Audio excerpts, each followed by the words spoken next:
Dear students, आज हम लोग 38 नंबर एपिसोड करने जा रहे हैं। तो आपने काफ़ी लंबे समय से 37 एपिसोड्स किए हैं, तो उतना ही आपने परिश्रम किया, मेहनत किया है।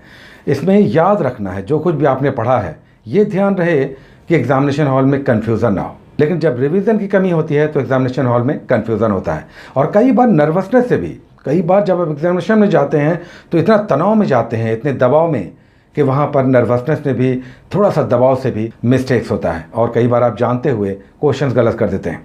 इस पर ध्यान रखना है, जानते हुए क्वेश्चंस गलत नहीं करना है। लगातार पिछले कई महीनों से आपने अथक परिश्रम किया है, इसका आप जवाब देना है। एग्जामिनेशन हॉल में क्वेश्चन सही से हल करना है, और इतना हल करना है कि हमारा रिजल्ट आ जाए। चलिए, आज जो हम लोग कुछ टॉपिक्स ले रहे हैं उसमें रिवीजन के टॉपिक्स आज हमने कुछ बढ़ाया है, जो हम लोगों ने कल लिया था। 38 टॉपिक्स में आज हम लोग पहला एपिसोड कर रहे हैं। दिल्ली सल्तनत में हम लोगों ने गुलाम और खिलजी किया था। नेक्स्ट तुगलक वंश है। तो तुगलक वंश के मोहम्मद बिन तुगलक और गियासुद्दीन तुगलक दो बड़े शासक हुए। विशेषकर एमबीटी के बारे में अच्छे से आप समझें। एमबीटी के बारे में कहा जाता है कि यह सबसे विद्वान था, लेकिन सबसे कंफ्यूज था, जिसकी नीतियां सबसे अधिक असफल हुई।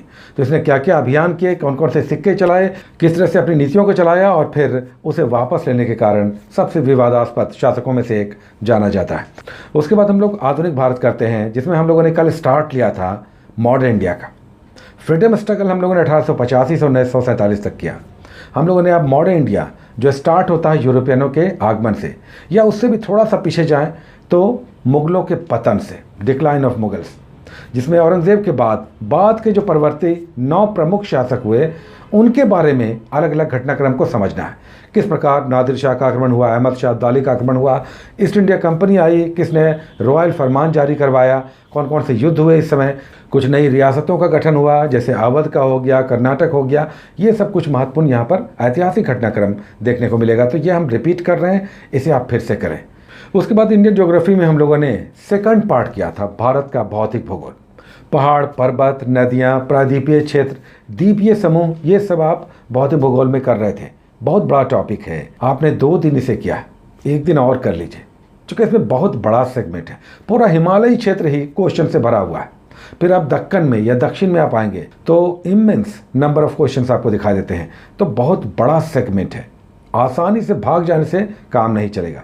तो एक बार फिर से आप रिवाइज कर लें। अब ऐसा ना हो कि ये रिपीट हो रहा है तो आप सोचें कि हमने तो कल पढ़ा था, छोड़ देते हैं। इसे आप रिवाइज कीजिए, एग्जामिनेशन नज़दीक है। इस सेगमेंट से क्वेश्चन एक डेफिनिट है, और हम आज कह रहे हैं कम से कम 2 क्वेश्चन यहाँ से संभावनाएं बन जाती हैं। तो इसे एक बार आप रिवाइज कर लें। उसके बाद इंडियन पॉलिटी में आज हम लोग राजभाषा कर रहे हैं। भारत की राजभाषा हिंदी है, लेकिन हिंदी के साथ अंग्रेजी भी सहायक भाषा के रूप में है। उसके बाद 22 राष्ट्रभाषाएं हैं। कौन कौन सी राष्ट्रभाषाएं हैं, इसे आप ज़रूर कीजिए। तो राजभाषा करना है इंडियन पॉलिटी में। और उसके बाद हम लोग दिवस करते हैं, एक मंथ करते हैं, और उसके प्रमुख दिवस। आज हम लोग मार्च कर रहे हैं, ये रिटर्न होकर वापस होकर हम लोग रिवाइज कर रहे हैं। तो उम्मीद है कि आपने इसे कॉपी में उतारा होगा, और अब आप रिवीजन करेंगे, क्योंकि दिवस पर भी एक क्वेश्चन तो ऑलमोस्ट आता ही है, और संभावना है कि ये क्वेश्चन यहाँ से भी दिखेगा।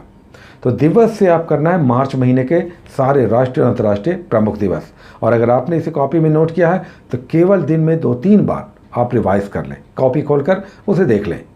और फिर एक राज्य हम लोग करते हैं, जिसमें पश्चिम के वेस्ट के बहुत सारे जो प्रमुख राज्य हैं वो हम लोग कर चुके हैं, जिसमें राजस्थान है, गुजरात, महाराष्ट्र, उसके कोंकण का गोवा क्षेत्र, ये सब हम लोगों ने किया। मध्य भारत में आते हैं। मध्य भारत में मध्य प्रदेश सबसे प्रमुख स्टेट। तो मध्य प्रदेश के बारे में डिटेल्स आपको लेना है। ये माइनिंग स्टेट भी है, और भी बहुत कुछ यहाँ पर देखने को मिलेगा।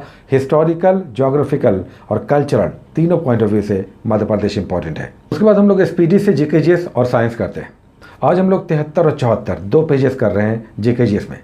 73 में आप आएंगे तो दर्रे हैं, पासेस, जो भारत के प्रमुख दर्रे हैं। अच्छा कलेक्शन ये भी है, पासेस। पहाड़ों में पतले रास्तों को दर्रा या पास कहते हैं। ये दर्रा, प्रमुख दर्रे यहाँ पर एक जगह दिया हुआ है, इसे आप कर लें। और फिर जल का पतला क्षेत्र, जिसे चैनल कहते हैं, 8 डिग्री, 9 डिग्री, 10 डिग्री, ये सब चैनल क्या है। और फिर 74 नंबर पेज पे आप आएंगे, नेक्स्ट पेज पे, तो कॉन्स्टिट्यूशनल डेवलपमेंट है, जो आरंभ से लेकर बाद तक जो कानून भारत में बने उनका एक क्रम है। रेगुलेटिंग एक्ट से लेकर बाद के गवर्नमेंट ऑफ इंडिया एक्ट और चार्टर एक्ट, ये भी अच्छा कलेक्शन है, हालांकि ये हम लोग पहले भी कर चुके हैं।